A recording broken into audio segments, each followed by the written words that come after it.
जय श्री कृष्ण। मोहिनी एकादशी महत्व। इस वीडियो में हम लोग मोहिनी एकादशी महत्व जानेंगे। ये एकादशी रखने से क्या फल मिलता है, जो इनको पालन करता है, पारायण करता है टाइम पे, उनको क्या फल मिलता है, बहुत जो पाठ करता है, श्रवण करता है, उनको क्या फल मिलता है। ये एकादशी इतना पुण्यदायिनी है, जो एकादशी श्रवण करता है उनको सहस्र गोदान का पुण्य मिलता है। और ये पालन कब है, पारायण कब है, तो इसके विषय में जानेंगे, तो पूरा वीडियो देखते रहिए। ये 8 मई को 2025 को गुरुवार को ही एकादशी व्रत रखा जाएगा, पालन किया जाएगा। पारायण आएगा 9 मई को, तो पारायण का आपको वीडियो का एंड में मिल जाएगा पारायण का। ये वैशाख माह के शुक्ल पक्ष की एकादशी है। ये 7 मई को सुबह 10:19 तक ये प्रारंभ हो जाएगा एकादशी है, समाप्त एकादशी हो जाएगा 8 मई को दोपहर 12:29 तक। तो इसका विषय में हम लोग पूरा जानेंगे, व्रत का महत्व विषय में, ये पाठ श्रवण करने से क्या फल होता है, क्यों रखना चाहिए, इसका विषय में जानेंगे। तो सभी ये वीडियो में बने रहिए, एंड तक देखते रहिए। वीडियो को लाइक कीजिए, कमेंट कीजिए, तो नया तो चैनल को सब्सक्राइब कीजिए। मोहिनी एकादशी वैशाख माह का 8 मई 2025 को युधिष्ठिर ने पूछा, जनार्दन, वैशाख माह की शुक्ल पक्ष की किस नाम की एकादशी होती है, उसका क्या फल होते हैं, उनके लिए कौन सी विधि है। भगवान श्री कृष्ण बोले, धर्मराज, पूर्व काल में परम बुद्धिमान श्री रामचंद्र जी ने महर्षि वशिष्ठ से यही प्रश्न पूछा था, जिसे आज तुम मुझसे पूछ रहे हो। श्री राम ने कहा, भगवान, जो समस्त पापों का क्षय तथा सब प्रकार के दुखों का निवारण करने वाला व्रत में उत्तम व्रत हो, उससे मैं सुनना चाहता हूँ। वशिष्ठ बोले, श्री राम, तुमने बहुत उत्तम बात पूछी है। मनुष्य तुम्हारे नाम लेने से ही सब पापों से शुद्ध हो जाता है, तथापि लोगों के हित की इच्छा से मैं पवित्र उत्तम व्रत का वर्णन करूंगा। वैशाख माह की शुक्ल पक्ष में जो एकादशी होती है, उसका नाम है मोहिनी है। वह सब पापों के हरने वाली और उत्तम है। उसके व्रत के प्रभाव से मनुष्य मोह जाल तथा पातक समूह से छुटकारा पा जाता है।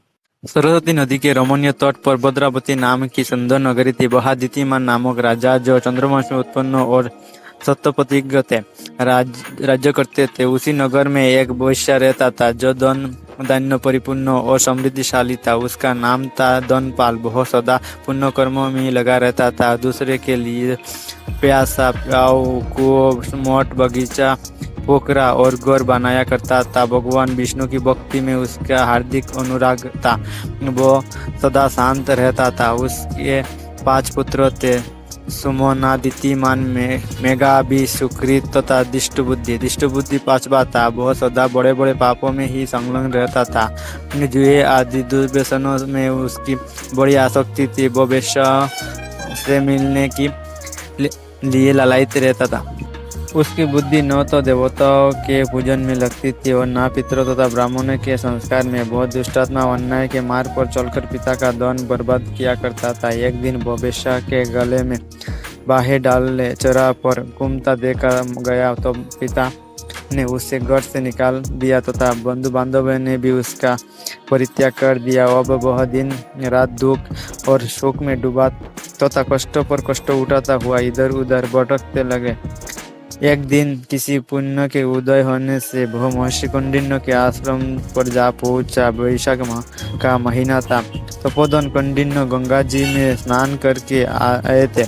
इष्टबुद्धि शोक के बार से पीड़ित हो मुनिवर कौंडिन्य के पास गया और हाथ जोड़कर सामने खड़ा होकर बोले, ब्राह्मण श्रेष्ठ, मुझ पर दया करके कोई ऐसा व्रत बताइए जिसके पुण्य के प्रभाव से मेरी मुक्ति हो। कौंडिन्य बोले, वैशाख के शुक्ल पक्ष में मोहिनी नाम से प्रसिद्ध एकादशी का व्रत करो। मोहिनी का उपवास करने पर प्राणियों के अनेक जन्मों के किए सुमेरु पर्वत जैसे महापाप भी नष्ट हो जाता है। वशिष्ठ जी कहते हैं, श्री रामचंद्र जी मुनि का ये वचन सुनकर दिष्टबुद्धि का चित्त प्रसन्न हो गया। उसने कौंडिन्य के उपदेश से विधि पूर्वक मोहिनी एकादशी व्रत किया। निपश्रेष्ठ इस व्रत के करने से वह निष्पाप हो गया और दिव्य देह धारण कर गरुड़ पर आरूढ़ हो सब प्रकार के उपद्रव से रहित श्री विष्णु धाम को चला गया। इस प्रकार वह मोहिनी का व्रत बहुत उत्तम है। इसके पढ़ने और सुनने से सहस्र गोदान का फल मिलता है। सबको जय श्री कृष्ण। व्रत पारायण का टाइम आप लोग देख लेना है, ये आप वीडियो पे। सबको जय श्री कृष्ण। सुनने के लिए बहुत बहुत धन्यवाद। जो पाठ करते हैं, जो श्रवण करते हैं, उनको कितना पुण्य मिलता है। श्रवण से इतना पुण्य मिलता है। जो पारण करेंगे, जो रखेंगे, उनको कितना पुण्य मिलेगा। तो सबको रखना चाहिए, सब रखिएगा। जय श्री कृष्ण। कमेंट कीजिए, लाइक कीजिए, वीडियो को शेयर कीजिएगा।